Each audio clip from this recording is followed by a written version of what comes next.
Hello there, IDSG listeners. This is Jack introducing an edited version of a Twitter space that Eiynah Mohammed Smith, at Nice Mangoes on Twitter, behind the Polite Conversations podcast, hosted, I think it was the 1st of October, or it was the 1st of October where I was, anyway, with myself and Daniel as co-hosts.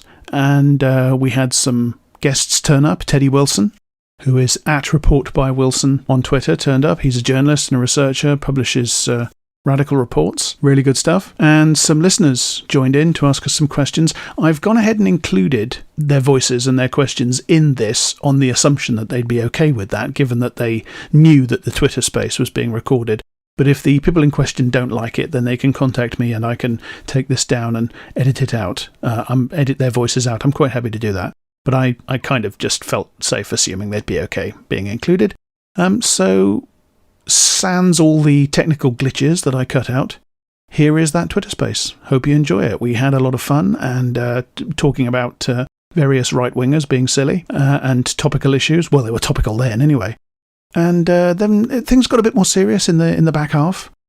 And yeah, it's quite a good show. Oh, yeah, the other thing to say is that being a Twitter space, don't expect the usual crystal clear IDSG sound quality. You can cope with that, I'm sure.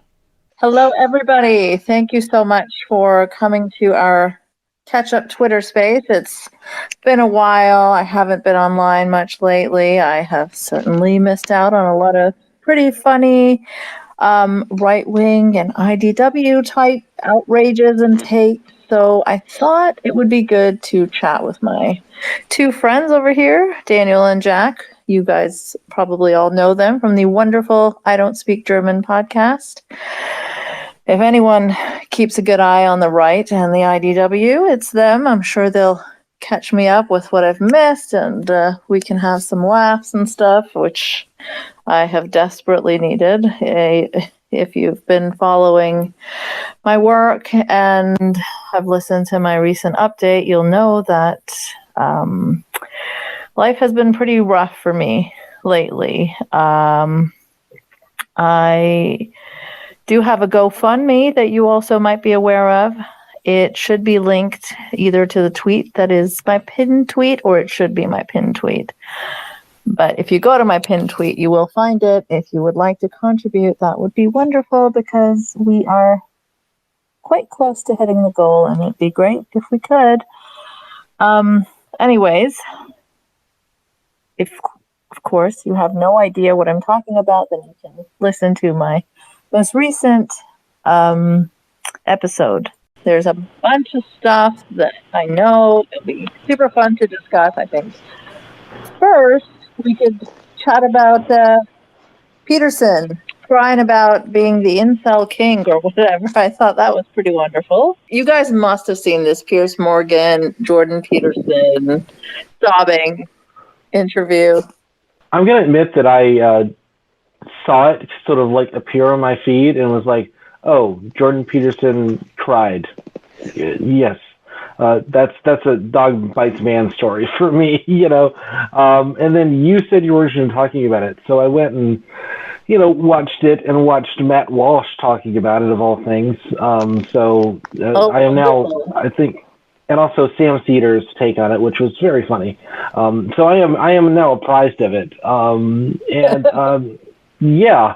So it does appear that, like, Jordan Peterson has deep feelings about those poor men who just can't get laid because they hang out in the most terrible places on the internet all day instead of doing anything that would actually make them attractive to the people that they might want to have intimate relations with. These are the truly marginalized in society, as Jordan Peterson says. Yeah. It was incredible just to watch his expression change in real time, because he did not expect Piers Morgan to describe himself as, what did he call them? Lonely weirdo men or something. And that's when Jordan's face completely changes, and it's like, what did you just call these poor men? And then he starts to sob. I thought the marginalized were supposed to have a voice. His face does that toddler Sorry, thing, doesn't it, where it gradually sort of implodes. Yeah. And I mean, he does not give a shit about marginalized people having a voice. And when you say something about incels, that's when his tears come flowing, and that's when he cares about like marginalized people having a voice. And it's just, you couldn't create a better parody of Peterson than Peterson creates every day. I see so many things around me now that I mean, the Kermit the are Frog. suspiciously good parodies, that I do wonder if I'm in a simulation. Never mind. I know, there's like Jordan Peterson like tweeting out pictures saying, "It's okay to be a man." I didn't know there was ever a problem, honestly. I've been a man for, at least 2 or 3 years now. And, it's always been fine. But can wokes really be men? But I mean, I did have one Twitter space where some guy came on and like just started swearing and saying like a slur, and it was extremely weird. So we had to cut him off. I don't want to. You're never going to let me live that down, are you? You're just going to go on about that forever. Sorry, Jack. I know I shouldn't have embarrassed you like that publicly, but I do it one time and suddenly it's my identity.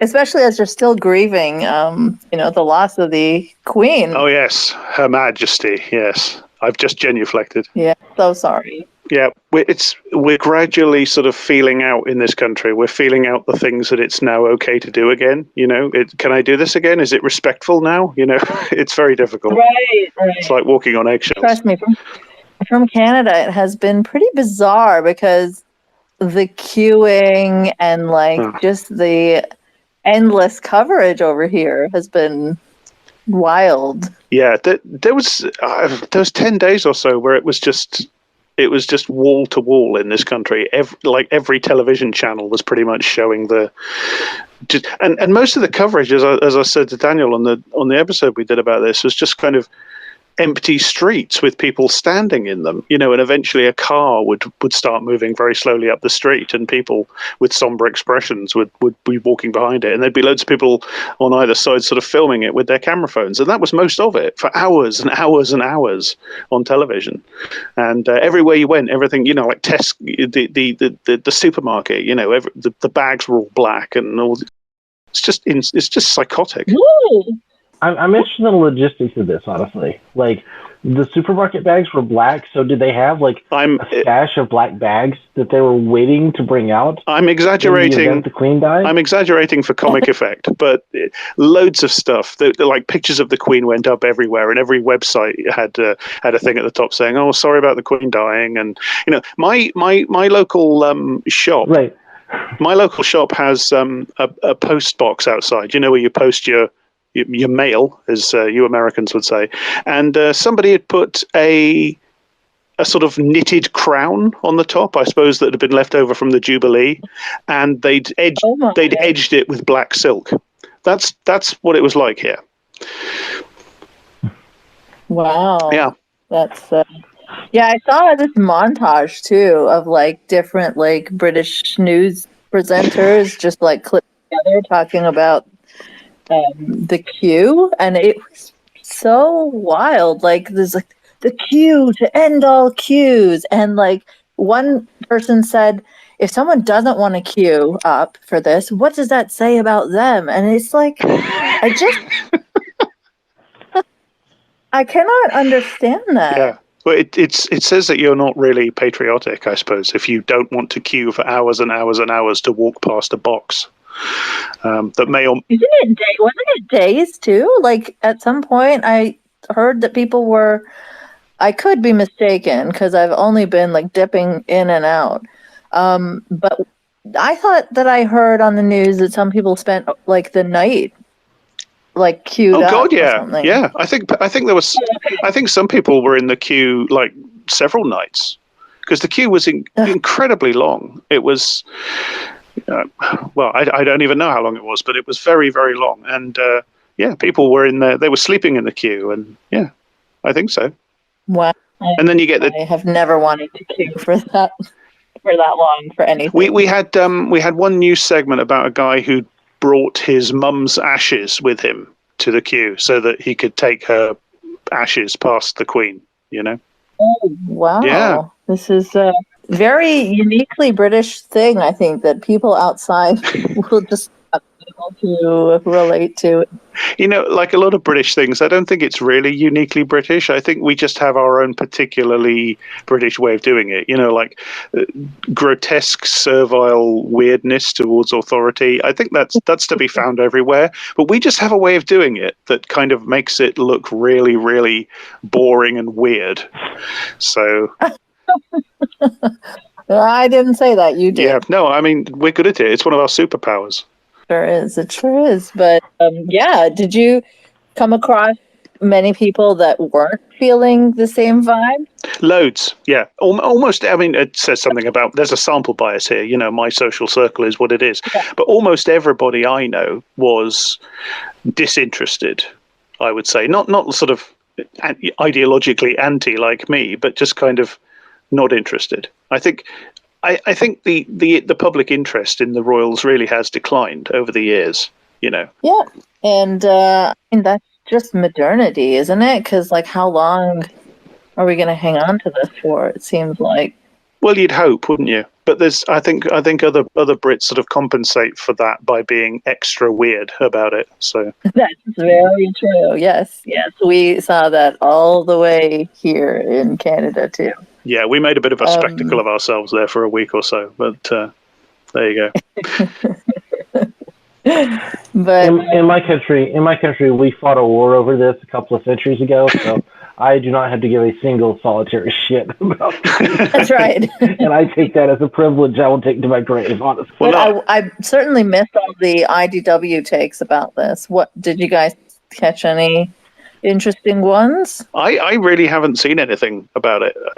I mean, I've actually been quite unwell this month with one thing and another. Oh, I'm sorry to hear that. No, don't worry about it. But yeah, so I really have been out of it. So I haven't been following these people the way I often do. So yeah, same. So I guess Daniel, we have to depend on you to catch us up properly. Yeah, well, that's my usual method. Depend upon Daniel to know things. I haven't been really tracking the IDW much lately because like it's all. Like I Brett Weinstein myself out and just went like I gotta quit this for a while. You know, it was just, I had enough. I had like. It's harder to follow them sometimes than like actual Nazis, right? Because but the white nationalists. The white nationalists actually did have like there were like videos going around of like a vigil for the Queen or whatever, and people going like it's all white people, and yet London is 55% non-white, which isn't true, of course. But, it is like by any chance? Yeah, these are the real Britons, and the number of like sort of like normie, sort of. Not even like Nazi adjacent, but just sort of conservatives or sort of the right of center liberals in this country who would make sort of like at least the intellectual case for, well, the monarchy, it's just for a reason as this, project in terms of, making sure of the continuity of government norms. And this is what we need in like the post-Trump America, et cetera, et cetera, et cetera. And like, it's just like, it's just vile. It's just like, like, I don't know. Like, I just look at that stuff and I just kind of feel the bile coming up in my throat and just go like, this is not like you are, go lick some more boot. That's all I have to say about that. That's all that is. It's just, I desire to lick boot some more, we are not authoritarian enough in this country, Yeah. Who would have had a very interesting take on this? Well, probably very predictable, actually. But Douglas Murray, I'm sorry I wasn't like paying attention to him during this time because I'm sure he would have been saying a lot of things and also probably freaking out about how non-white London is. Yeah, sure. I'm sure he extremely normal. I'm sure he's going to write some, impassioned plea about, what the death of the Queen and what the dirty leftists trampling on her grave and actually calling out her crimes against humanity, you know, is that is ultimately just part of the creation of the new Londonistan, and ultimately, you know, a reason for instituting a new fascist government in the UK. You know, like. Oh yeah, speaking of fascist governments, the Italy stuff. Wow, that's someone who actually has praised Mussolini in the past, and Dave Rubin has had some takes about that. Saying the left just calls everyone a fascist, and I think I saw someone tweeted to me a screenshot of one of Sam Harris's likes, and it was like a terrible tweet that said it couldn't be any clearer which ideology she is a response to. That's that's Georgia Maloney they're referring to, and I mean the ideology must be wokeness or wokeism, and this should be a time for reflection on the far left, but they'll just continue calling everyone bigots and gifting power to national populists and the far right. And like this is the exact same line that they all took when Trump won in 2016. It was all the left's fault. And they don't learn anything. They don't get tired of that same bullshit line.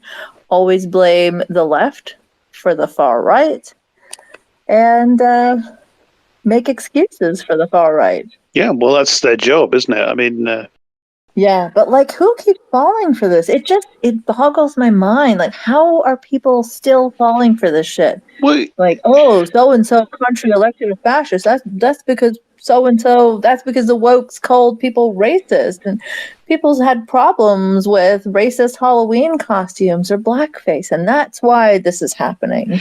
you know, this really does interest me because you know, it's a kind of a futile thing to think about inherently, but I really do have this interest in the question of to what extent do people believe what they say, and to what extent is it cynicism? And sort of the cop-out answer I always give in lieu of really coming to a conclusion is that they're kind of two aspects of the same thing.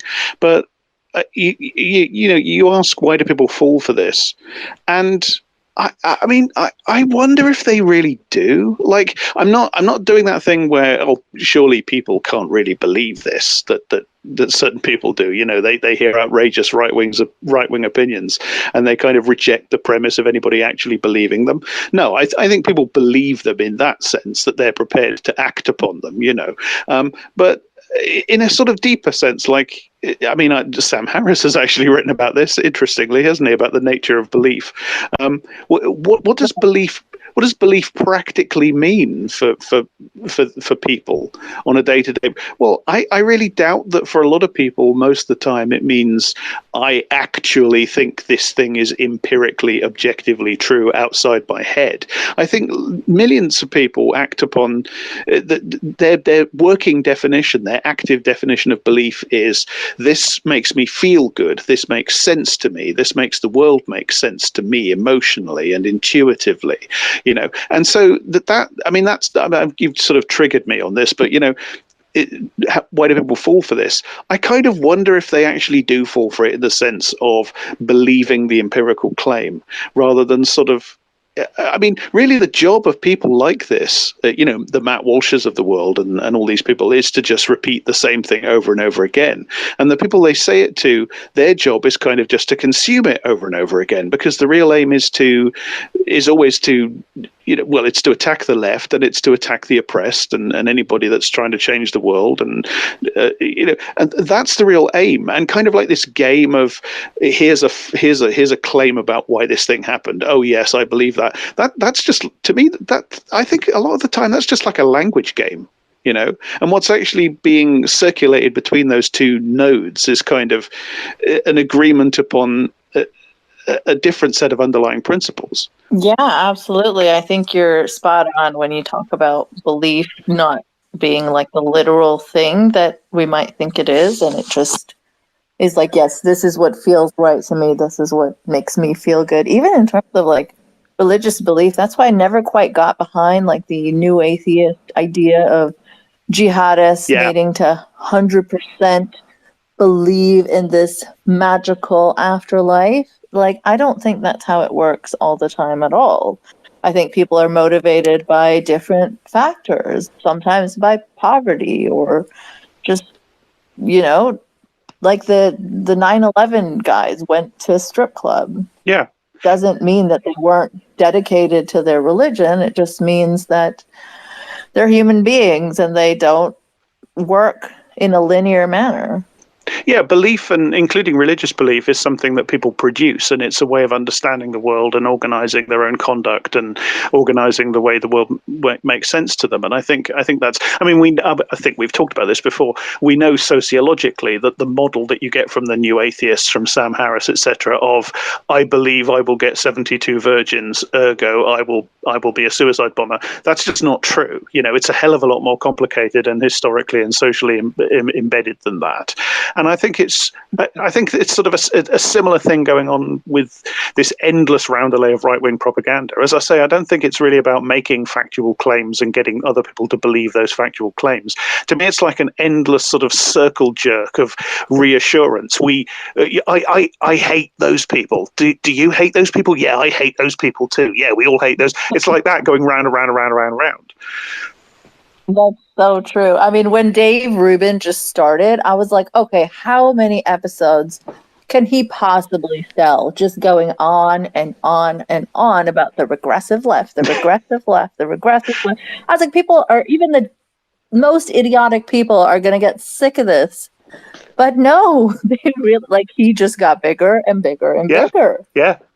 They just want more and more and more forever. More of that circle jerk. Yes, absolutely. Don't you hate the wokes? Yes, I hate the wokes. And just amazing how much capacity to hear it again and again humans have. Yeah, and I mean that's kind of the point of the whole YouTube, kind of anti-woke ecosystem at this point, is that they just produce enough content that you never have to ever leave that, and that's why they all interview each other and just repeat the same talking points. It's all just a matter of sort of filling people's brains with this thing, and this and the thing that gets to me is the civility porn element of it, well, we are the ones having a real conversation about these issues, and we are the ones having, really kind of going boldly into, that dark night of, actually examining our premises and subjecting these things to critical thinking. And yet they have no actual understanding of any of the things that they even begin to understand. I listened to an episode of the podcast, The Fifth Column, and this is sort of a libertarianish podcast. It's anti-woke. It doesn't really exist in this heterodox space, but it rhymes with some of the heterodox space, the kind of the IDW space. But this was actually a conversation, an interview, a debate between Thomas Chatterton Williams and Adam Davison. And if you know Thomas Chatterton Williams, he's sort of the. Yeah, I mean, I guess, tell us who he is, just so I can take a breather for a second. I guess I would describe him as a Quillette, John Porter type of guy that all these IDW types really love, because they get to say the race stuff around him, and he nods along and says, yeah, absolutely. See, I'm so intellectually honest that I don't shy away from that. I don't know if that's detailed enough, but.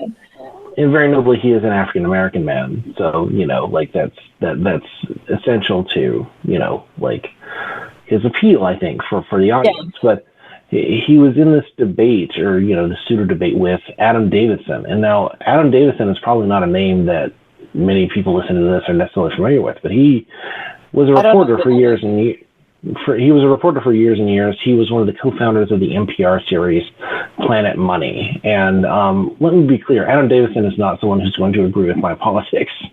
But as someone who like covered Wall Street for like 7 years for NPR, he has a thorough understanding of exactly how terrible, the finance industry is. And, he is aware of some of the things that actually control our society. He brings a very like progressive liberal standpoint onto these issues, and is, from what I understand, a very good reporter. Well, he had a tweet that kind of went semi-viral in which he's like, a very simple tweet that's to the effect of, look, if you're white, you have an enormous amount of privilege. And then space. It's really, really obvious, something to that effect. And this became this like shitstorm among this kind of like right-wing heterodox sphere. And he was invited on to. Did you just call him right-wing?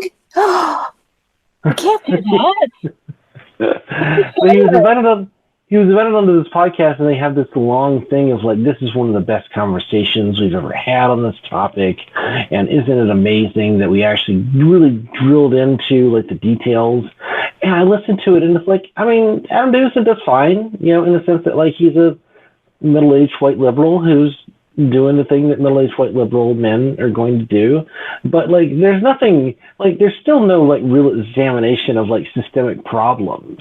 And he doesn't challenge at all, like when Williams is like, well, I just want to be judged as an individual. And I just think that like, if we're not judging people as individuals, and it's just like, shut the fuck up, everybody involved in this conversation.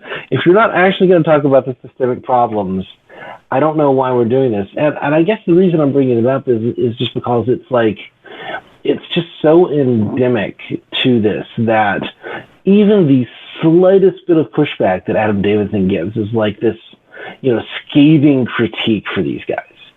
This like absolute like, he really pushed back hard. He asked 2 questions, I mean, and it's like, there's just no challenging of anything with these guys, like, ever. And it's then they congratulate themselves for having the difficult conversations, as you were saying earlier. Yep. But one thing I did remember about Thomas Chatterton Williams is I believe he was a guy that was in a chateau in France, and then did he kick his friend out for not liking Barry Weiss? Am I getting this story completely? It was something like that. I remember something about that. I'm not, please, the number of people listening to this, do not quote either of us on this. But yes, that does sound familiar, yes. Yeah, I mean, I could be getting the details completely twisted, but I do remember there was a chateau and mention of Barry Weiss, and then being angry at someone for not liking Barry Weiss. I don't know. It was a while ago. You know how fast these stories like, there's so many of them, and then you forget the details. It's hard to keep them all separate in your mind because they're all so similar, and they just blur into one. But I can relate to this definitely, because whether or not you like Barry Weiss is definitely a litmus test that I use for people whether I want to be their friends or not. You kicked them out of your French chateau? I'm constantly kicking people out of my French chateau. Fair enough. Just to be clear about how terrible Barry Weiss is these days. Her most recent podcast episode, which I listened to this afternoon, was the Indigenous graves in Canada story, total hoax, didn't exist. Oh my gosh, they're all on that same line. It's like Barry Weiss, Lauren Southern, peas in a pod, ultimately. Yep, exactly. And like, she's pretty fucking extreme. Like, she thinks Chris Rufo is a regular, normal person to get reliable information from. Anyone that thinks that is not a rational, regular person.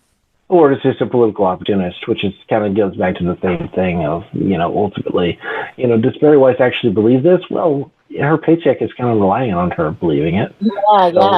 Yeah.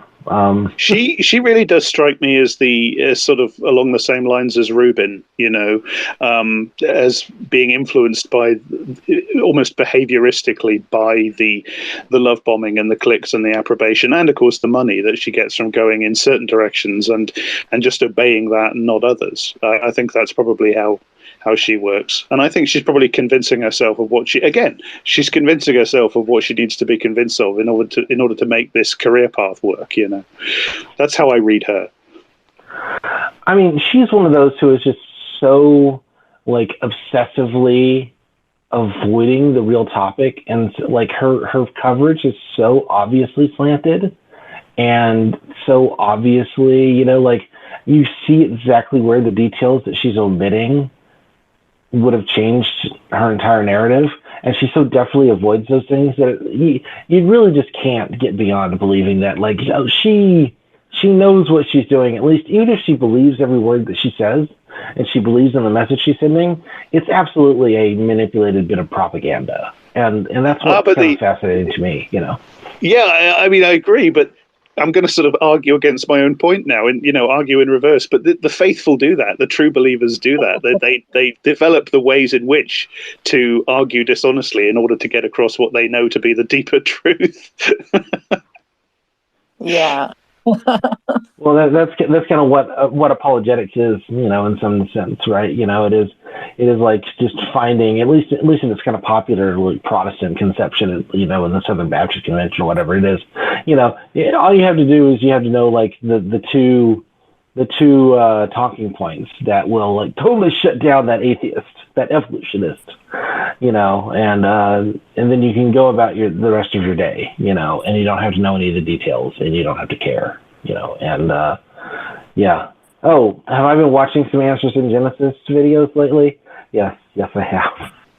We have a collaboration forthcoming with the Christian Rightcast. We've actually recorded it a while ago now, and it hasn't come out yet. But we did an episode with Jeff and Kristen about creationism, you know, and stuff like that. So.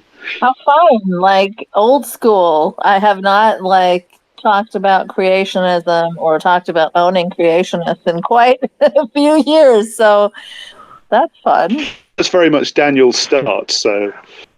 I regret to inform you that they have improved greatly on their optics and their aesthetics, but have moved not a single fucking millimeter in terms of actually developing any further ideologically or rhetorically. It is the exact same bullshit that I was dealing with in like 2004.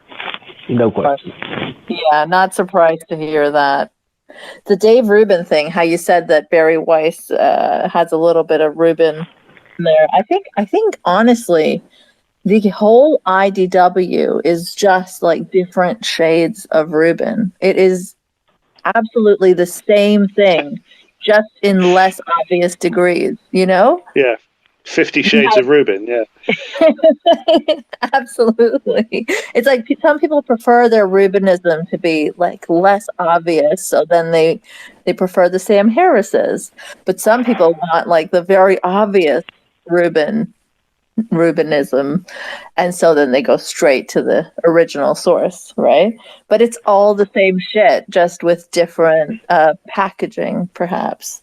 So it's funny to me that they actually don't get along as much anymore because, I guess, because of Trump and COVID, two main issues in their little group there. Was Rubin kind of like pro-vax and all, or did I miss that? No, but when he was like, you know, oh, I'm an atheist, I'm rational, like science, and then he turned on that. What I was referring to was the right-winger pretending to be not a right-winger grift. Right. Oh, yeah, no, that makes sense, you know. That thing is like something that runs through the whole IDW, like every single one of them. I mean, on that note, James Lindsay is now openly doing events with Charlie Kirk. You know, like, they did a panel together. Like, you know. So. I think Jack tweeted this, like, a poster. Was it today? Like, of some, like, anti-globalist, puppetry, some super anti-Semitic looking poster where James Lindsay and Steve Bannon are speakers. And of course, anyone that followed like the whole MergeGate thing, absolutely no merging happening here between atheists and the far right. I keep being proven so wrong about that, right? Yeah, atheists absolutely. never merge with the far right. No merge. No merging. Except that there's James Lindsay going to speak at a conference. It's literally, I mean, its actual title is "The Globalists: Who They Are and How They Run the World" or something. Oh, And its promotional emblem is like this gigantic hand, you know, with one of those puppet frame things, and it is so blatant, you know. It looked very blatant. Yes. Yeah. I mean, this is, and a lot of people were like going like, oh, well, this is pure Nazi shit. And I'm not saying it's not fascist, but it's pseudo-Nazi shit. But like, I think the more clear, through line is to like the 90s anti-New World Order, punch the blue helmets, sort of anti-UN patriot crowd, which, again, for the purposes of this conversation are, kind of the same fucking thing. But there are some nuances there. And this feels very much like a revival and a repopularization of like the worst of the elements that led to like Timothy McVeigh, for instance. I think you're absolutely right, Daniel. I just think it's a sign. It's that word again, isn't it? It's merging. It's the merging. It's all these different threads coming together. Taking what works from this previous thing and what works from that previous thing, and always at the core of it, there's the same fucking poison. Yeah, agreed. I mean, again, I'm not trying to say that this is not anti-Semitic in any sense. Don't get me wrong. But it's not explicitly anti-Semitic in the way that, like, the Daily Shoah is explicitly anti-Semitic, for instance. Right. No, it's not. Obvious surface level stuff. But yeah, it's not anti-Semitic. It's not Nazi in that sense, no. But it's got Nazi inside of it. We could say maybe. Yeah, I mean, it's butcher shit. And one of the things that, like, the butchers were known for was, like, kicking out the explicit anti-Semites. Not because, they were not anti-Semitic, but because it looked bad. Like, that was just part of the thing. That's what the butchers were doing, Yeah. Which is to say that if, the explicit Nazis actually do make, anti-Semitism, like explicit anti-Semitism, more okay in 5 or 6 years, you will absolutely see, Kevin McDonald as a featured speaker at one of these things, standing right next to James Lindsay. It will definitely happen. And you'll see Dave Rubin supporting that shit. And you'll see Dave Rubin kind of going like, well, look, I don't necessarily agree with Kevin McDonald's thesis about the nature of the Jewish people, the nature of the Jewish race, to subvert societies that they live within as part of a group evolutionary strategy. But I think he has a right to his opinion. I think if you want to shut him down, you need to have a debate with him. And that's why I support him being on the stage, et cetera, et cetera, et cetera. Like, it's exactly what's going to happen.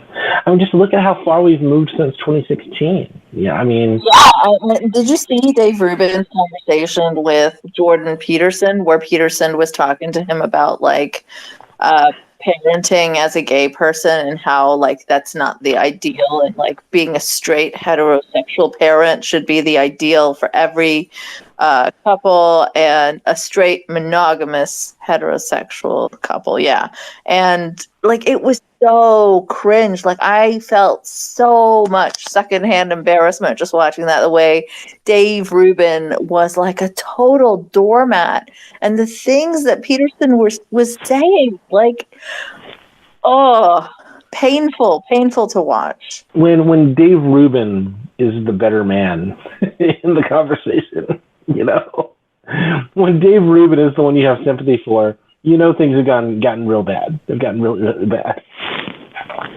Yeah, for sure. Though I was more nauseated by Rubin than, say, feeling sorry for him, because he was just like laying down, and like, I think there was even a point where he compared, like, well, hey, not all parents are perfect. Yeah, like, some of them are gay, some of them are addicts. Like, don't quote me on that exact sentence happening that way, but that was the gist of what he was saying. Like, he was comparing bad parenting and, like, parents that are drug addicts, and then he brought up, like, and then there's gay parents. So, like, not everyone's a perfect heterosexual parent, Yeah.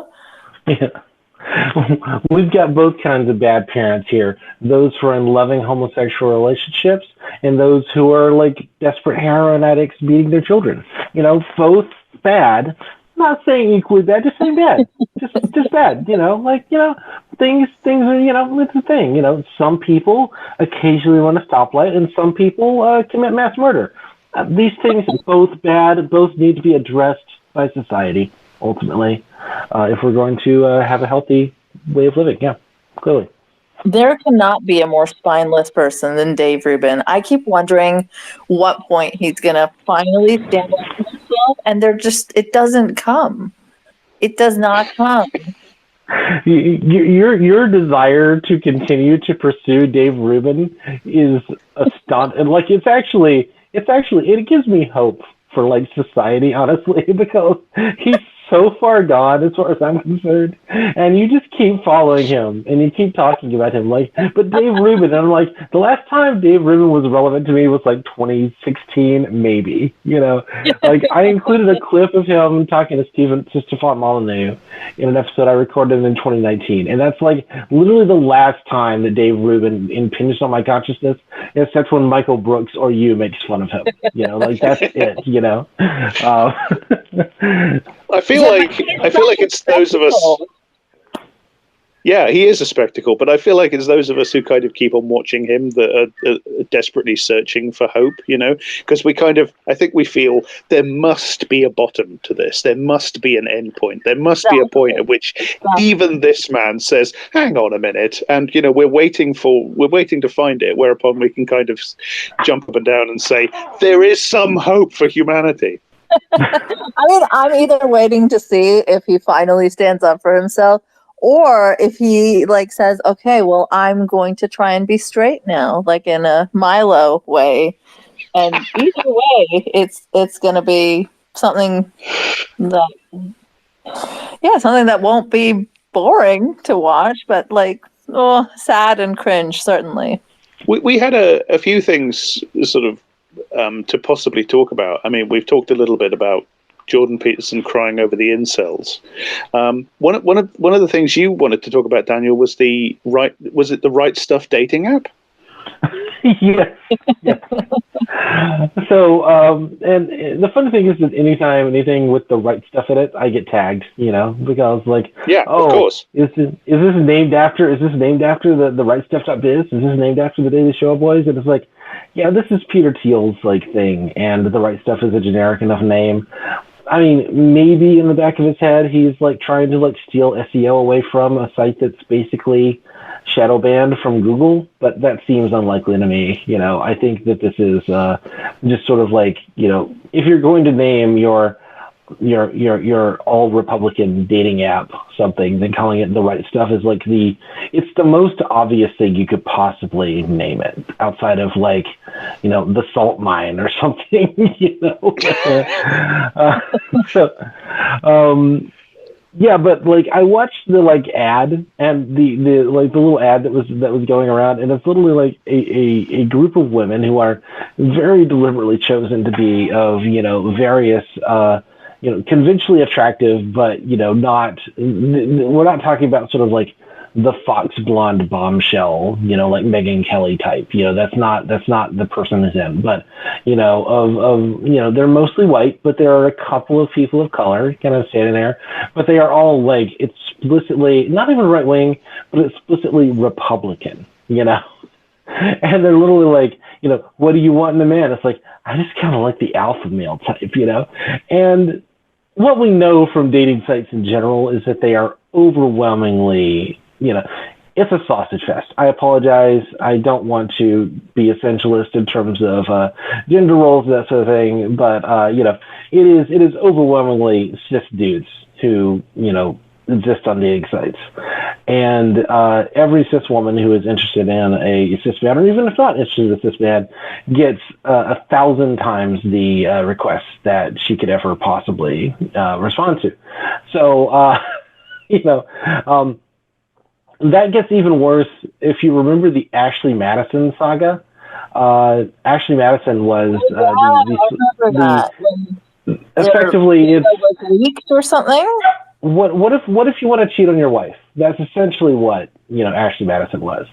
And it was eventually revealed that not only were the numbers skewed in like 100 to 1 direction, but that most of that one direction was just bots and like employees of Ashley Madison creating attention and giving these guys hope ultimately to string them along in terms of continuing to pay their monthly fee. And that it is entirely possible, based on the data that was leaked, that there was never a single actual like paid user who was a cis woman on Ashley Madison. And if anything, I think the right stuff is going to be even worse. It's literally just going to be a bunch of dudes in MAGA caps, like, Sorry, I was going to get dirty there, but like, let's keep this vaguely clean. But are you going to make an account on there just for fun? Well, I'm not going to say I'm not going to make an account. You may, if you're on the right stuff dating app, you may start flirting with that like cute MAGA type blonde girl. And I'm just going to say, reverse image search that image on the profile page, because you might be talking to me, and I might be archiving it all. But we'll see. Well, that's how we met, so you never know. You might get a new podcast out of it. So anyway, I just found that whole thing really amusing, honestly. And it's just like whenever these things happen, it's just I don't know. It's always just silly. Right-wing dating apps or dating sites are always hilarious to me. And I remember that when Chris Cantwell, the crying Nazi, was booted off. Hold on. Who? You need to tell me who this guy is. I'm not familiar. Cantwell News. Yeah. Daniel, you're just gonna have to read up on this guy called Chris Cantwell. I don't have time to update you all the time. Just look up the crying Nazi, all right? Yeah. No, I have to see. Is there a video I can watch? Maybe I don't know. Sorry, I can recommend a podcast. Okay, didn't mean to derail. Just had to tell the joke. Please continue. Yeah. When Chris Cantwell was booted off of OkCupid, I believe it was, because they found out he was like a violent Nazi. And there was this one IDW guy, actually probably a lot more people know him now than they did back in that time, and that is Josh Zepps. He is the guy that went on Rogan and like kind of pushed back on the myocarditis stuff. And even though he's totally in the Rogan IDW camp, people suddenly thought he was this great guy for like pushing back, but that wasn't the situation at all. Anyways, Josh Zepps, he was so mad. He was so upset when Chris Cantwell was taken off a dating site. Like, there's no fucking consequence for even the worst racist bigot that these heterodox IDW types can tolerate. Like, nothing. This is the most minimal thing that could have happened to Chris Cantwell for being a violent Nazi. And why should any dating site entertain someone that has violent tendencies and extremist beliefs and endanger their clientele? Why should they? But Josh Zapp tweeted something like, this is just like, I don't know, moral circle jerking or something. I don't know. It was a few years ago, so don't quote me on the exact words. But the gist of it was that even assholes deserve to get laid. And actually, funnily, that's very similar to Jordan Peterson crying about incels being marginalized. Yeah, well, I was going to say, I can hear Jordan's tears from here. Just to be clear about this, by the way, just parenthetically, assholes do not deserve to get laid. No, nobody deserves to get laid, but assholes especially do not, especially Nazi assholes. I just wanted to put that out there. Especially violent Nazi assholes. Yeah, in the immediate aftermath of like the Vice documentary, in which Chris Cantwell is like front and center going, we're trying to make ourselves more violent. We're going to kill these people if they make us, like he made himself the most famous Nazi in America for 2 weeks. And therefore, yes. Yeah, people don't want to associate with you, One of the ironies that's there, actually of course, completely reasonable, Yeah, totally. And one of the ironies there is that, one of the ways in which he set about making himself one of the most famous Nazi in America was doing being the subject of a documentary, and he spent the entire documentary trying to flirt with the host of the documentary, whose name I can't remember. The Vice documentary. El Reeve. El Reeve, that's right. Trying to help there. Yeah, no. I mean, he's there's off-camera audio where he recorded everything on his own audio clip, and there is, when they weren't recording or when they weren't, something didn't up in the documentary in which he literally asked her out for a drink sometime. Oh, really? I did not know that. Oh, yeah. It's creepy as fuck. Yeah. He released that full audio to his podcast feed, right before he turned himself into jail the first time. Well, not the first time, because he originally went into jail when he was 17 years old or something over pot charges or whatever. But 4 events that happened at Unite the Right. Anyway, yes, we don't have to turn this into the Cantwell Hour, because believe me, I could fill the Cantwell Hour very easily with anecdotes. But yeah, no. I have an archive link to his OkCupid profile, and when I tell you that it reads exactly like the intros that he would do for his Nazi podcast, I mean it literally. It's in the same voice. It is the same person. You were telling me that it was amazing that I follow Dave Rubin, but right. You follow Chris Cantwell very, very closely, so. Huh. Well, he's going to get out of prison here in a couple of months, so I have to be abreast of his legal filings. He finally got a typewriter wheel. That was a big moment. I don't have to read his shitty handwriting anymore. So Oh, what else did I miss? Oh, and there was also this fantastic clip of Sam Harris confirming every right-wing conspiracy theory about the left, about the Democrats stealing the election from Donald Trump, and then he was trying to walk it back and be gentle with the right-wingers that were so mad with him. That was really something. I just rewatched the clip right before this, so it was fresh in my mind. And he was like, I wouldn't have cared if Hunter had corpses of children in his basement. Good job, Sam. And then he was like, absolutely, it was a left-wing conspiracy to deny the presidency to Trump, but I think it was warranted. So, of course, Jack Posobiec was pissed. Fox News was raging. I think they even tweeted Sam Harris, there was a conspiracy to deny the presidency to Donald Trump. What did that achieve? That was the dumbest way to push back on the right. Trust Harris to do that. Oh, I would like to just note that this was on the podcast YouTube channel. With such a brilliant name. Trigonometry,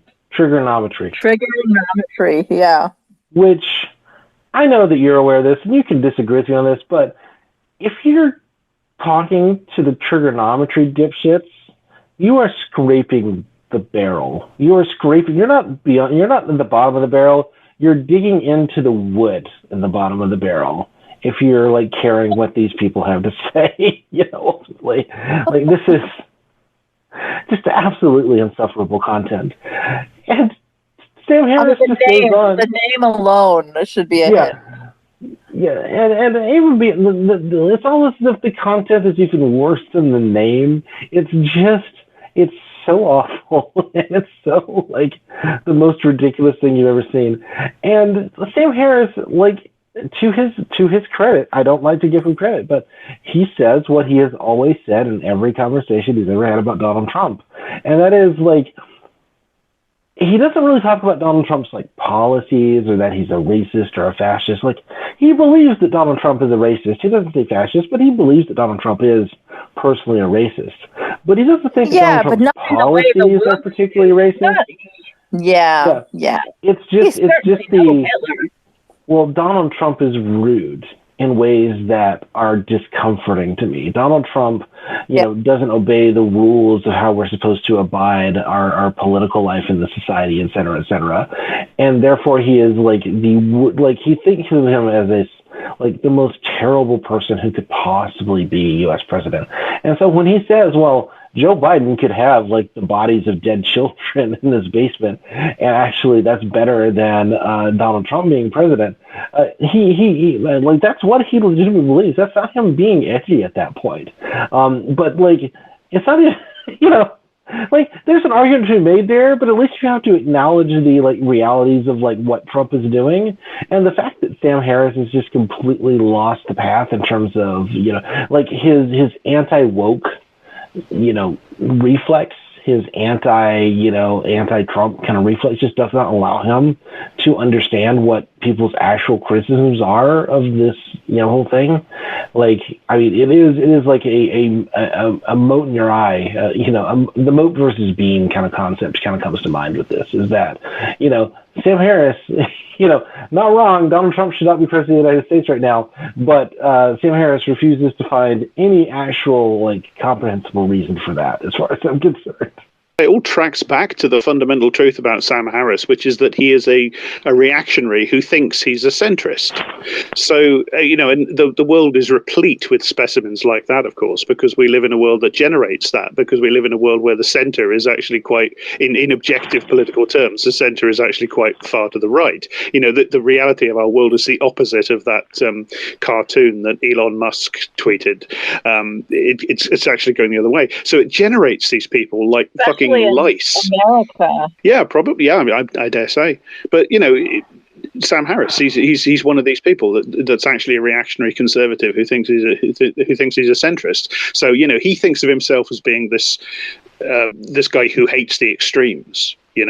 But his instinct as a reactionary conservative is always to attack the left. So it's like he just can't help reverting to true. Even as he's in the process of attacking the far right, Trump or whatever, he doesn't really have a real political understanding of what the problem is with Trump, because on some fundamental level he doesn't actually think that the things that we would think of as the political problems with Trump are political problems. So he focuses on things about, like, he's unstable and etc. He conforms to what Caleb Maupin said, which is that they don't like him because he said rude words. He actually does that, and so he runs out of steam and he just reverts to true, as I say, which is attacking the left. But I cannot get my head around how he got to, like, children's bodies in the cellar. That's just. He also operates in this kind of vacuum where he doesn't think about what he's saying and what the climate is in which he's saying it. Just in the same way that he wrote In Defense of Torture article, he didn't consider the climate then. And even now, like with Pizzagate and things like that, like, what do you think the effect of saying, well, yeah, it is a left-wing conspiracy, and I think it was warranted? Like, that is, you understand, like, he should understand how dangerous that is. Yeah, we are, Western culture is, I don't think it's an exaggeration to say, it's in a crisis with right-wing extremism and conspiracist right-wing extremism. And you talk like that, you're literally just adding fuel to the fire. Exactly. As you say, he's always done this. He's always had this context blindness, and it comes fundamentally from a social blindness that comes from the fact that he is a profoundly idealist thinker, idealist in the philosophical sense of just being off in, everything with him is just this abstract game of categories. I think that's how he falls into these mistakes over and over again. Yeah. And I mean, so many people have come after me, like whenever I've written in an article or said on a podcast episode that Sam is not that politically opposed to Trump. Like it's not his policies that he's upset about. It's all this other stuff, like Trump being unstable, as you said, like an unpredictable deflating balloon, a rhinoceros. It's not his politics. And he himself very kindly confirmed that. I believe it was in this trigonometry interview that he did say that it's not he even agrees with his politics.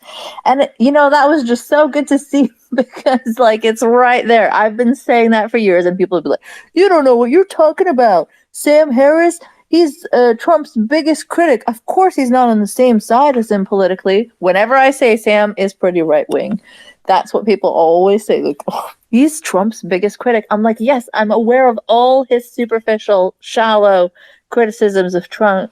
He finds him an uncouth, like rude person that is just not doing things in the proper intellectual way that he would like them done, but it's not his politics that he disagrees with. That's like calling Stephen Colbert Trump's greatest critic, because night after night he takes the piss out of the fact that he's got silly hair and he's fat. I would say it's even worse, because Sam Harris aligns probably more with Trump politically. Oh yeah. I was just remarking on the how facile the criticism is. Right, yeah. But I mean, I'm just going to throw it in here is that like the white nationalist community in the United States broke bread with Trump in 2018 and 2019. Do you mean the fringe of the fringe of the fringe of the fringe? Yeah. Well, what I mean is the people that I track, the people who the explicitly Nazi, the especially white nationalist, the ones that don't exist, Daniel, as Sam Harris said. Well, they are much greater critics of Donald Trump than Sam Harris is. They despise everything that man says because they think he is too aligned with Jews, just to be clear. Like, I don't agree with their criticisms, but, when Sam Harris is talking about, well, I am Trump's greatest critic, it's like, yeah, maybe you should listen to someone, who isn't invited to your dinner table sometime. Well, if someone is critical of Trump, they simply cannot be right wing. That's what I've heard. So these Nazis you speak of, they must not be right wing at all. Yeah, I can see how these people are Sam's fans to start with, really. Yeah, he's always so surprised at how many extremely right-wing people he has in his audience. And he was so caught off guard, I think, when he thought he was in like a friendly, safe space talking about this, even though he knows that he disagrees with much of his audience about Trump. I don't think he expected the pushback or the quote-unquote canceling that he got from the right, because he hasn't really received that to that extent till now. His friction has only been with the left on this. Yeah. Another thing, I don't really know if I have anything to say about this particularly, but the recent interview Graham Linehan did, where he's now talking about, well, I'm starting to doubt COVID and vaccines, and I'm starting to doubt climate change now. Oh. And I don't know that. Yeah, oh yeah. I don't really know that I have anything to say about that, apart from how fucking inevitable was that, given that he's just hurled himself bodily full frontally into this rabbit hole. But that's where Glinner is getting to now. Vaccine skepticism and maybe climate change isn't real. So that's where the transphobia obsession leads you, kids. Don't do transphobia. Yeah, I mean, I just saw briefly today this like character that has been released in British libraries, I think, and so many people are so mad about it. It's so ridiculous. Who cares? Yeah. Maya Forrester is on day 3 of this, by the way, and she is just trying to post through it. It is. It is a sight to behold. I think there were some tweets about where are this child's parents, and was this creature formed from did it hatch out of an egg? I don't know if that was was that a real tweet? Like, was it that ridiculous?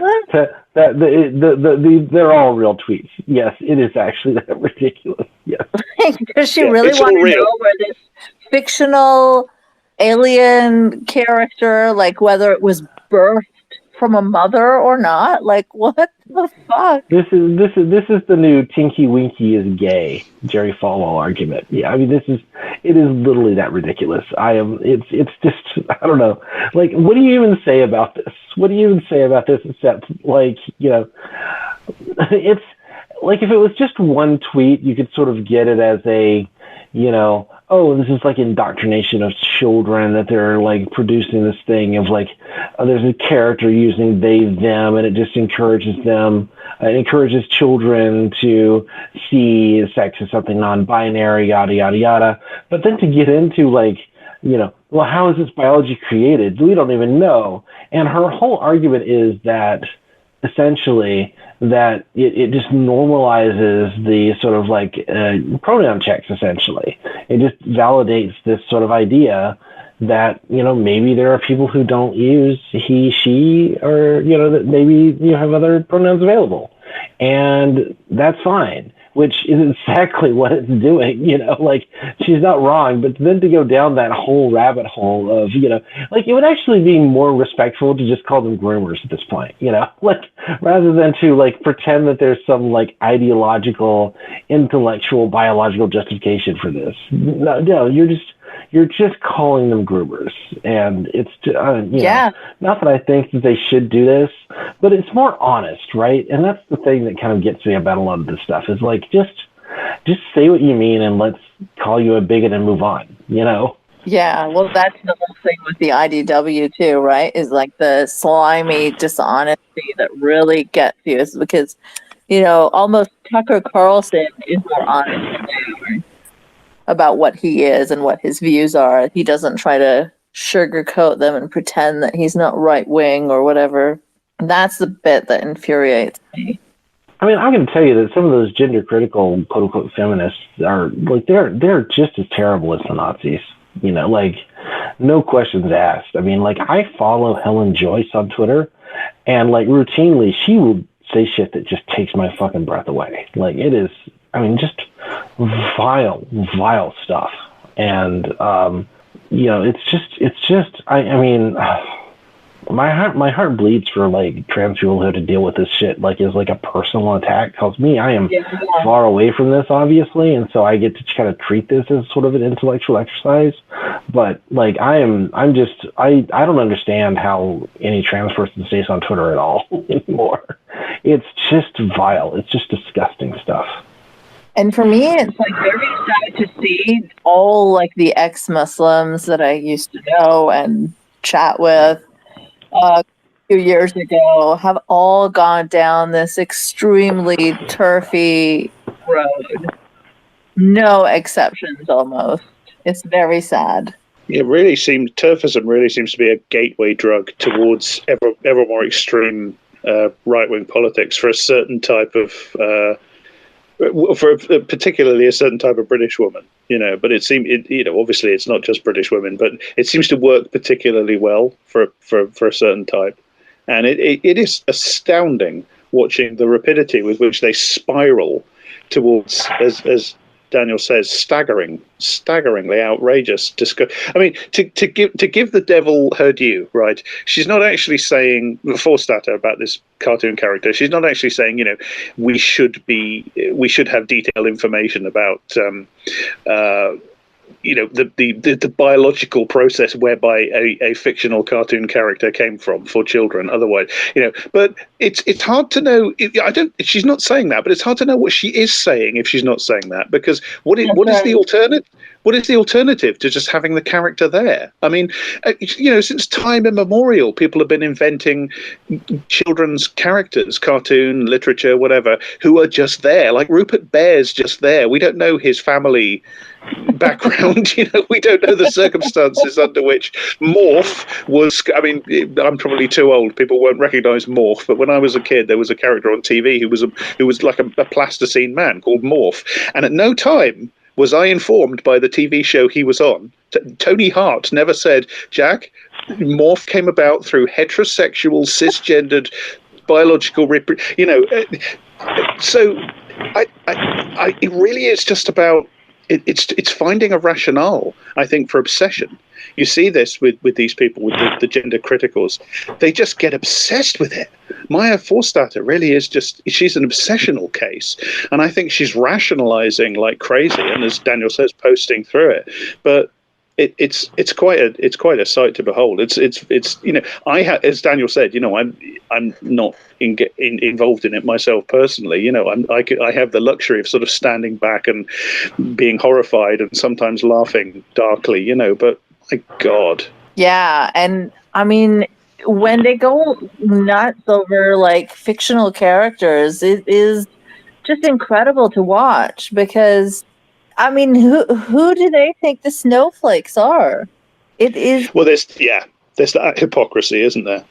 Oh, yeah, and the stuff about the Little Mermaid too recently, that was pretty. Well, it's the same. It's exactly the same. If only these people could look at realize that they're looking in a mirror. Yeah, yeah. It's like they don't want any change or that is exactly, they're conservative, so they don't want any change or progress, but they won't admit that. And so they pretend that they want to know the biological birthing process of fictional characters, or that they want to know like how mermaids can get so dark in the bottom of the sea because science won't allow it. Like, I think I did a joke cartoon strip called, I used to do one called Rational Man like a few years ago, and I have that exact like moment where Rational Man is complaining about like a person of color playing the Little Mermaid and talking about how science wouldn't work out scientifically because not enough sunlight gets down to the bottom of the ocean. And then I think last week I saw like a clip of Matt Walsh saying it, but except I wrote this in 2019, I think. Well, these people really, I mean, no disrespect to your prophetic abilities, but these people really are like clockwork mice. You know what they're going to do. You know what they're going to say. I remember they announced that the young lady who plays the Little Mermaid in the new film, they announced her quite a while ago, I think, before the film was made. Obviously, they said he was going to be in it, and there was like a minor eruption then of like, what, and everybody who's given this any thought since then has known that the minute the film comes out or the minute the first teaser trailer comes out, they're just going to lose their shit over it. But what's amazing to me is like it's like the convergent evolution, because you have on the one side you have Maya Forstater and people replying to her, kind of coming up with very spurious rigor, I think is the term, isn't it? They're going into these scientific dissertations about why it's very unlikely that an alien species would evolve to reproduce via anything other than biological reproduction as it is on Earth with two sexes, etc. And then you've got the other lot, again, the mirror between them that neither of them can see. You've got the other lot doing actually, if you think about it, at the lower depths of the ocean, sunlight would penetrate very little, so melanin level. What the fuck are you people talking about? But as I say, the real answer to the mermaid thing is to just say, how do you know that's melanin? Like, well, as if there aren't, I hadn't thought of that, but dark animals and dark creatures in the bottom of the ocean, etc. Like, what makes you think that's melanin in her skin? Like, why would you? Why are we even bothering to think of something like this? Why are we even bothering with explaining it, though? No. I mean, I'm just saying, like, if you want to have the scientific conversation, fine. Tell me why you think that's melanin. Well, people have done that, and they've brought forth loads of examples of dark coloured fish or things from the bottom of the ocean, because of course people have responded with science, and that's funny, but it's not really about that, is it? It's what they're really doing is it's not. But if you get somebody in that moment, like, I feel like that's a perfectly reasonable thing to say. Like, if somebody actually did want to have this conversation on a scientific basis, that's a really obvious question. Like, that's the way to divide it there. Say, why do you think that's melanin? Like, tell me, explain to me. And then well, this is clearly some kind of evolutionary basis of, it's like, well, yeah, but how is a half fish, half mammal? Like, tell me how you think that happened exactly. It's because of lobsters, Daniel. Oh yeah, it is probably lobster related. Yeah. Because Serotonin. lobsters are It's all just a marginalized. side effect of serotonin. Surely. Yeah. No. Clearly. Yeah. But that reference does bring us back, I think, to the fundamental thing that's going on here, because it's about feeding the persecution complex again, isn't it? It's the desperate desire to feel like you're being persecuted, your identity is being attacked and driven out of the realms of the acceptable. In both cases, the racists that complain about the Little Mermaid, they're feeding their persecution complex about, oh, white people are being it's just the same old conspiracy theory, isn't it? And the gender criticals with nonsense about this cartoon alien, they're just doing the same thing. They're trying to convince themselves that they're being persecuted. Yeah, absolutely. I think Teddy wanted to say something. Teddy? Yeah. Hello. Hey, y'all. Yeah. Hey, nice to meet you. Yeah, nice to meet y'all, guys. Apologies if there's some background noise. I'm in the car at the moment.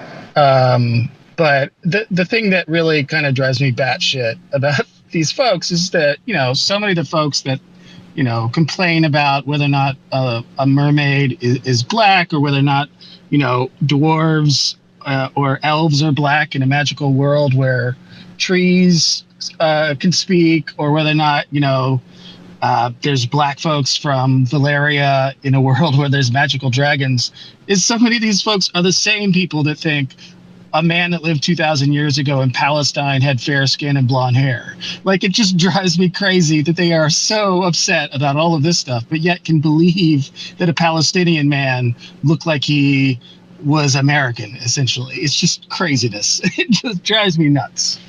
Yeah, they pick and choose, I guess, what they want to believe, what they like to believe. And there's also like a very dishonest point that they make where they'll take like some historical black figure and say, well, what if we got someone white to play this? And like, I bet you wokes wouldn't like that. And it's like, that's not what's happening here. Ariel is fictional, for fuck's sake. It's not like a real person. Oh, and there was a thread argument that was happening about this where some right-winger on Twitter was essentially saying that Ariel is a real historical figure, just like Malcolm X. Yes, I saw that. That was so ridiculous. You got to think someone like that is trolling. I mean, I have a hard time believing it. Like the idea that, well, what if you had like black characters being played by white actors? Do you mean like the entire history of Hollywood up until about like 6 months ago? And it's still happening now? Do you mean like that, like all that thing? Right, Like white actors, like there is a reason that like Italian actors played Native Americans in Westerns for like 70 years. But then they have the audacity to point to stuff like that, and just edit out the entire history of that being completely permissible and completely uncontroversial, and their side defending it. They edit all that out, and they point to stuff like that, and they just say, well, if that's wrong, why is it not wrong to do it the other way? The hypocrisy of that is staggering. But well, where were these folks when it is. Morgan Freeman was playing a white character in Shawshank Redemption? Like, I don't remember everybody getting all pissed off about that. And Bonfire of the Vanities, he did it twice. He plays a character who's white in the book in that. What else happened? Oh yeah, the flute thing. Does anybody want to talk about the flute thing? Lizzo and the flute? Matt Walsh is very upset about that. Oh my God, I watched that just before I got on this podcast, and like, fuck, yeah, no. Matt Walsh he's so mad. He doesn't want you to think he's mad. He doesn't want anyone to know he's mad, but he's so mad. How dare she? How dare she put her fingers on that flute, James Madison's crystal flute that I only heard about yesterday. Yeah, that's the thing, is like they don't even really elaborate on why they're mad. If they could be very specific, that would be useful, but they won't be. And of course, yes, nobody knew or cared about this flute before. Well, yeah, and they can't be specific for the same old reasons, which is that they just have to admit that their problem is with Lizzo existing, and being able to have the career she has in the world today. That just shouldn't be. Somebody like that shouldn't have that kind of career and shouldn't have those sorts of opportunities. It's just fundamentally wrong that the world works like that now. That's what they mean. Obviously, we all know that. They know it. Their fans, everybody listening to them and agreeing with them knows it. It's so weird. We live in this psychotic world where everybody knows what is being said, but nobody can admit it. It's a sign of a really healthy society. Yes, I mean, if anything, Twitter shows us what a healthy society we're all a part of. I think Lizzo and Megan Thee Stallion should get together and play really expensive historical musical instruments and kind of redo the WAP video. I think that would really be just the best thing. Yeah, playing Benjamin Franklin's glass piano or whatever it was. The thing is that she's actually, she knows how to play the flute. She's actually good at it. I don't see why that's disrespectful. No. Well, we all know. Again, we all know. Yeah. So if anybody else wants to join the conversation, just request to be a speaker. I think we should probably wrap up soonish, but... Daniel, Jack, I love the podcast. I've been following these creeps for a long time myself, and it's kind of nice to find other people that have the same kind of weird, morbid obsessions. Can you talk a little bit about Roger Stone? I mean, we know, I was listening to your Oath Keepers episode earlier, and the term hires them for personal security. The same were said of the Proud Boys. We know from some of the Facebook stuff that happened around the 2016 election that he was actually funding the Proud Boys and their internet and some of their Facebook stuff. Can we talk about some of these billionaires or dark shadowy figures that are actually funding these extremist groups and kind of where those nexuses are? I suspect if I had a real answer to that, then somebody would be paying me a significant more money than I get from my Patreon to be able to track this down. We know that there are, particularly with the Proud Boys, we know that, Gavin McInnes is, affiliated at least with Rebel Media. We know that he's now kind of independent, but we also know that there is, some kind of money flow going on. I don't think the Proud Boys really require a lot of money. Sorry, just to interrupt. Daniel, there was a large power struggle between Roger Stone and Gavin McInnes when Gavin, quote unquote, stepped down. And that's when Roger actually started funding the group and paying for them to be his personal security in Florida. So I'm not sure if you knew about that, but yeah, I'm not sure if Gavin is still involved with the Proud Boys. I think he's still, I had forgotten that detail, but, I'm certain that Gavin, when you look at Proud Boys structure, Gavin has very little to do with it. I think he's still kind of a spiritual, sort of head. It's just really unclear how diffuse this kind of network is in the sense of, particularly with the Proud Boys, since they do have, this kind of very isolated structure and different groups are kind of funded in different ways. Where Roger Stone is getting his money to fund Proud Boy groups, where does Roger Stone get his money in general, ultimately? I have no doubt that there are, millionaires or billionaires sort of funding some money here and there. I guess my thing is, it doesn't require a ton of money, and that these guys often come from kind of fairly privileged, ranks of society. I think this is something that happens in a lot of these groups is that, all you really need is, the ability to buy a polo shirt and to, name some breakfast cereal and be willing to travel a bit. And I don't know that there's this huge outlay of money that's required to do what the Proud Boys do, because they're not doing kind of big advertising campaigns. They're not doing kind of big, media blitzes or anything like that. And so the real answer is this is all a big question mark, at least to me. And I'm not necessarily the person to ask about the kind of those financial shenanigans. I am very interested in knowing the answer. So if anyone listening to this has some kind of beeline into this and has something for me to look at, I'm going to have to look at it. But ultimately, I would really love for there to be someone, who's, a mainstream journalist whose remit was looking into these financial situations. But of course, major media is not really kind of funding that sort of thing. And it's kind of unclear how you would do it if it's all kind of private funding anyway, because, they're not releasing like tax returns, for instance. They're not 501(c)(3) agencies, at least as far as I know. Yeah, my sense with the funding issue, obviously it would be incredibly interesting to discover exactly who's funding what and where the Proud Boys and the Oath Keepers, etc., are getting, every cent that they get. But my sense is that with a lot of organizations like that, like the Oath Keepers and the Proud Boys specifically, and organizations of that type, they tend to be comparatively low level funding things. That the money flow is not all that big comparatively, and I think to a great extent I think one of the reasons they work the way they work now. Obviously, Roger Stone has his direct connections, but I think one of the ways in which they work now is kind of through, to a great extent, self-funding models on this kind of low-cost self-funding contributor self-funding the cells and the individual actions of small groups. I think it kind of works on that almost quasi-autonomous level. I think to a lot of the time, anyway. And I think the big money, the real sort of big dark money, that flows more into bigger what you could call ideological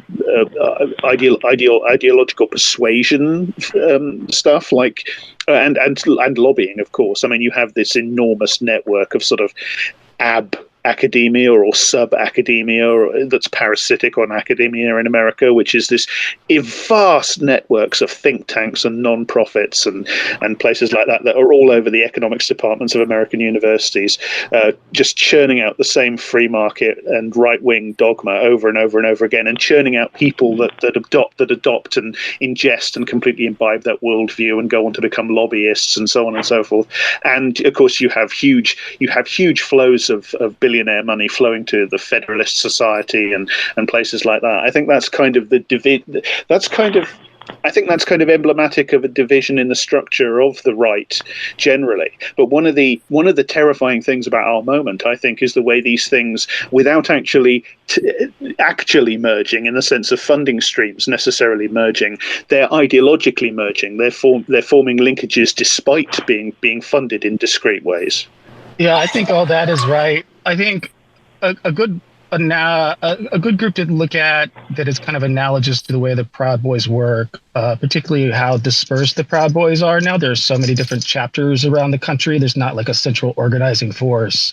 Is when you look at some of the anti-abortion extremist groups like Abolish Human Abortion, Operation Save America, that travel around the country and target either churches or abortion clinics and do a lot of protest, really provocative, in-your-face kind of protest. I've been, over the years, worked with other journalists and activists to try to kind of pin down how they get money, how are they traveling, and a lot of it is essentially sponsorships. Like when they travel to different places, they stay at the homes of people that are within the anti-abortion movement, or they stay at the homes of people from these very right-wing fundamentalist Christian churches, right? So a lot of this, I think, if you look at kind of how these far-right extremist groups operate as far as kind of funding models, a lot of it is self-funding, like you said, but also kind of a sponsorship model where when you're traveling around and doing that kind of stuff, you're going to stay in people's homes that people are going to, they do get donations from folks that are kind of like-minded and want to, kind of be a patron of this movement. But, there's just not a lot of evidence that there's a lot of big money flowing into these groups. So I just, one of the reasons I wanted to ask the question is the 60 Minutes report that came out this week that showed what they called the monster, which was that network of the coordination between the groups that were planning and executed January 6th. And, they showed a photo with the leader of the Oath Keepers, the leader of the Proud Boys, Roger Stone, and several, quote unquote, legit, normal, respectable GOP operatives. And to my mind, they're synchronized, right? And, you don't necessarily get a total picture of it, but every now and then you kind of feel a little bit of the elephant. And it just feels like more and more elephant as we go on. But thank you for your answers. Does anybody else have anything they'd like to chat about before we start wrapping up?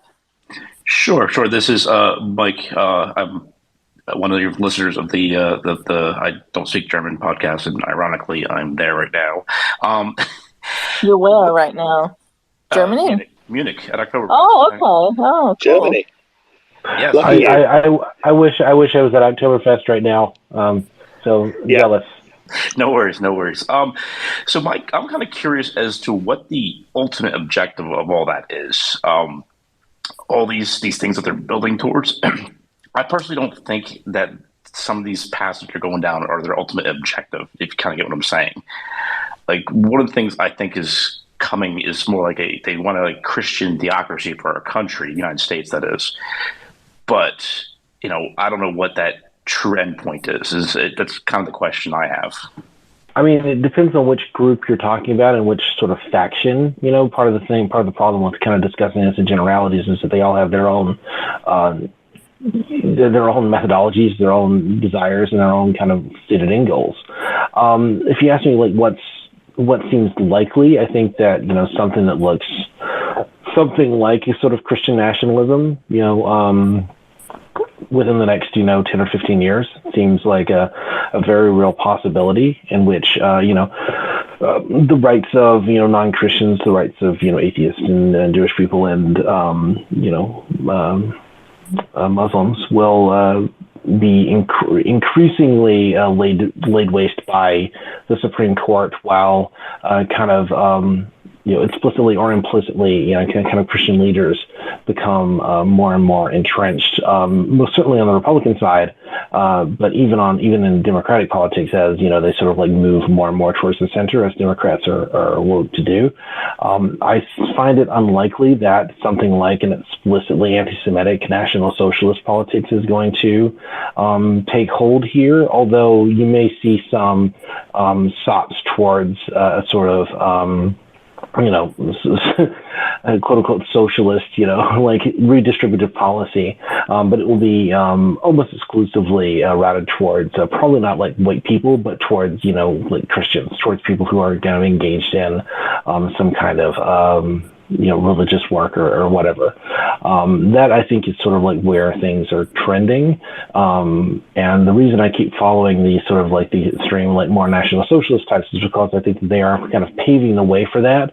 They want things to go further than that, but I just see it as unlikely that they're going to really like institute a real, explicitly white nationalist politic within, at least nationally in this country within the next, couple of decades. Sorry, very, very happy thoughts on a Saturday night. Yeah. Does anyone else have comparatively? Comparatively to what, though? Well, comparatively to them doing what he said they wouldn't do. Oh, right. Yes, yeah. I mean, compared to like, the concentration camp system that is going to kill all the Jews and all the black people and all the, communists in the United States. Yeah, like this is the better option ultimately, but still very bad, very bad. Hello. Yeah, sorry, I just came in kind of late to this chat. Big fan of IDSG, big fan of Polite Conversations. You guys do great work. But just my question is, Thank you. Of course, what do you think the purpose and, what do you think the function of the extreme right is for like kind of more mainstream right? If you can make such a distinction, to the extent you can make such a distinction these days. Well, Daniel, that's for you. Sorry, this is something I spent a lot of time thinking about, so I don't like to jump in immediately. But I think there's always a push-pull going on between the extreme right and the more mainstream right, and this just regardless of however you think of extreme versus mainstream, is that there's always like this sort of, the mainstream exists within, well, the mainstream, it exists in, sort of the comfy, warm, within the warm fire of sort of the conservative movement, within conservative funding circles, most importantly. And then, as you're on the edges, you get away from that, you're in the cold, but you are able to gain, particularly in the internet age, you're able to gain traction, at least rhetorically, and you're able to gain like kind of eyeballs in your content by being, we are the censored ones, we are the ones who are not, we're the edgy ones, and so there is this kind of thing in which everybody wants to be as far to the right as they can be while not being cut off from those kind of mainstream funding sources, right? And so like the existence of this extreme far right is to kind of keep pushing that window in that direction. I mean, I have real issues with the concept of the Overton window, but it works as far as like this Twitter space. I think it works as sort of a conceptual thing that we're not going to get into the details on it though. But they push the Overton window in their direction. And ultimately, I think you only have...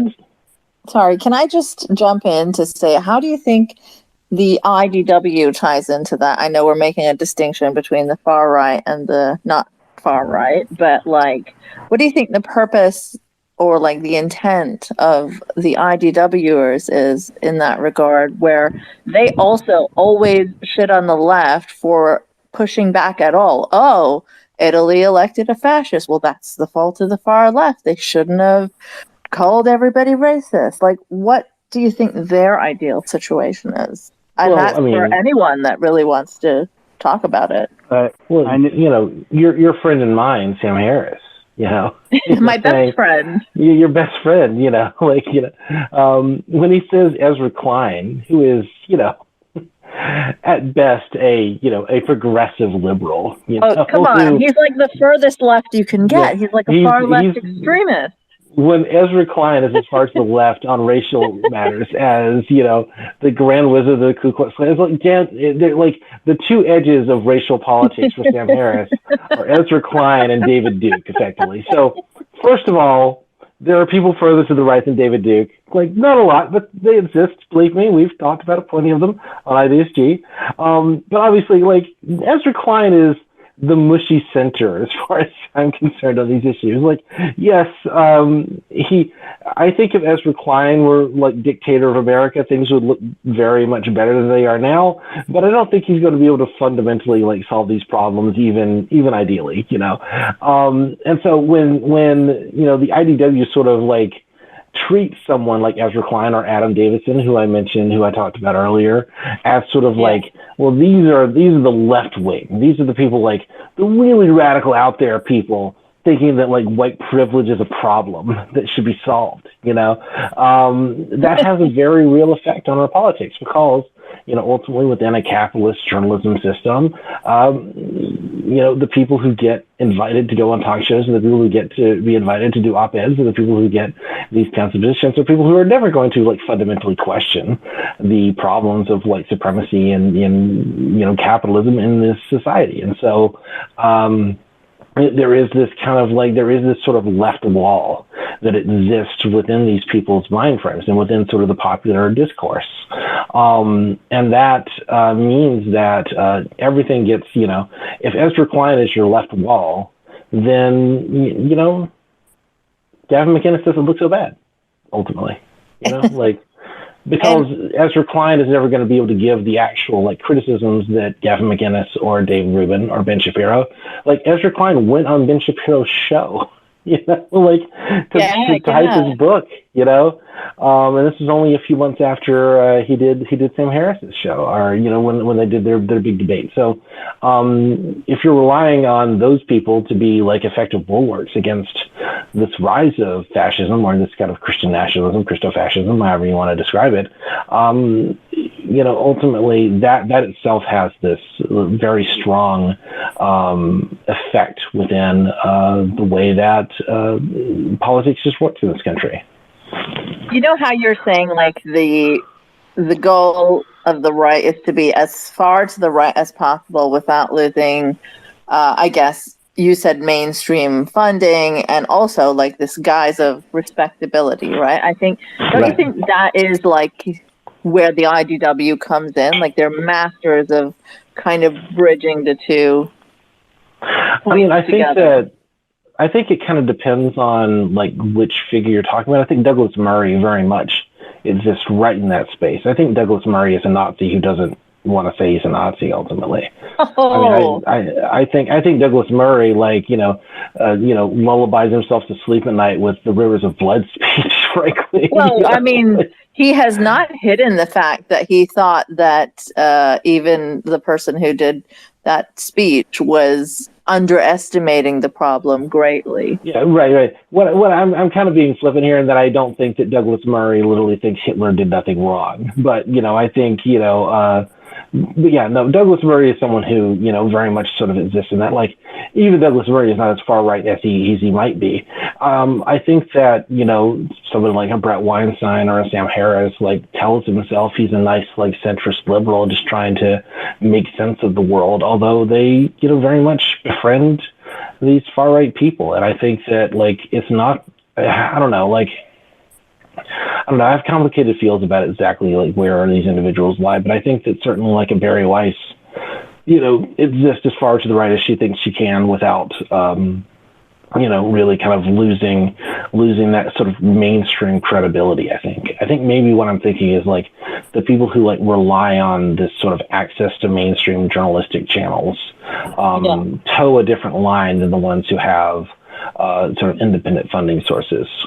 And my point was not to like sort of get you to tell us the different gradations of where they all fall, but rather like the function of the IDW as like a vehicle, as a whole thing.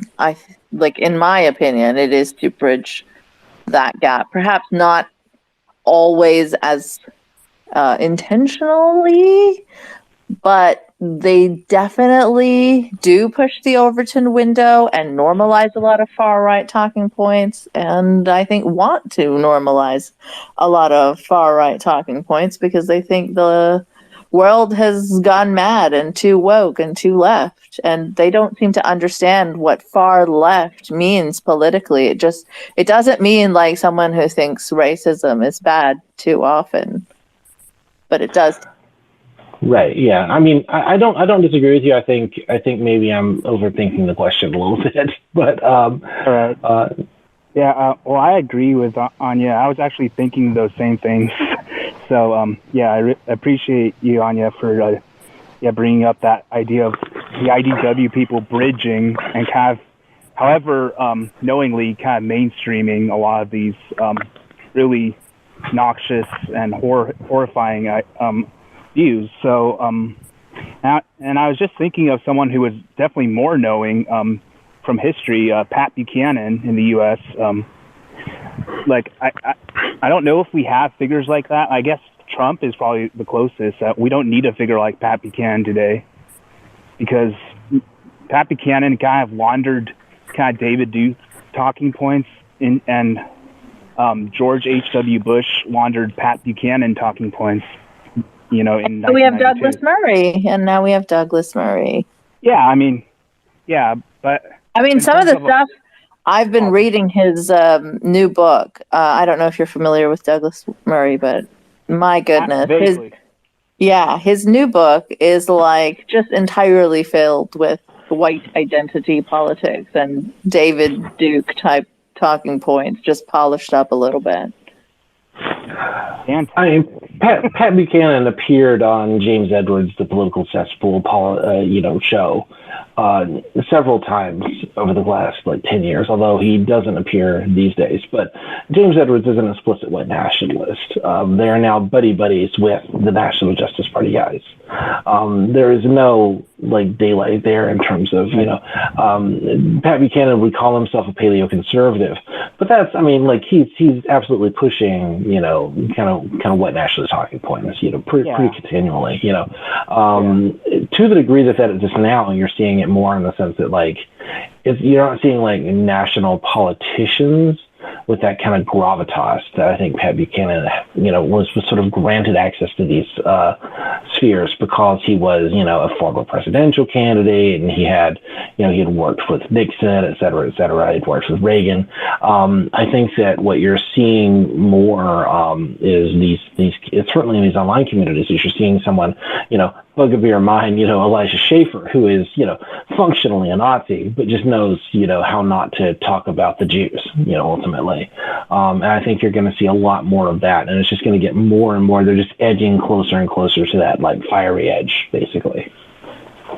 That makes a lot of sense. Thank you. Yeah. I think Elijah Schaffer is definitely going to end up talking about the Jews. I think it's only a matter of time. Yeah, now that he's not employed by Glenn Beck anymore, we'll see where that goes. Can't wait to see that Ethan Ralph live stream finally happen. Looking forward to that. All right, I guess. Sorry, this is way out in the weeds for everybody here. I apologize. Shall we start wrapping up now? I guess we've been going for 2 hours, so I gotta go. Yeah. And but thank you everyone for joining. Thank you Jack and Daniel for co-hosting. Everybody go support Jack and Daniel on Patreon, and if you'd like to support me on Patreon, you can do that. If you'd like to contribute to my GoFundMe that I mentioned at the top of this, you can check that out. I think it's linked to my pinned tweet. But thank you so much, everyone, for listening, and hopefully we can do another one of these soon. Yeah. All right. Yeah. Hey, yeah, this was fun. It was nice to hear from listeners. Bye, everyone. Cheers.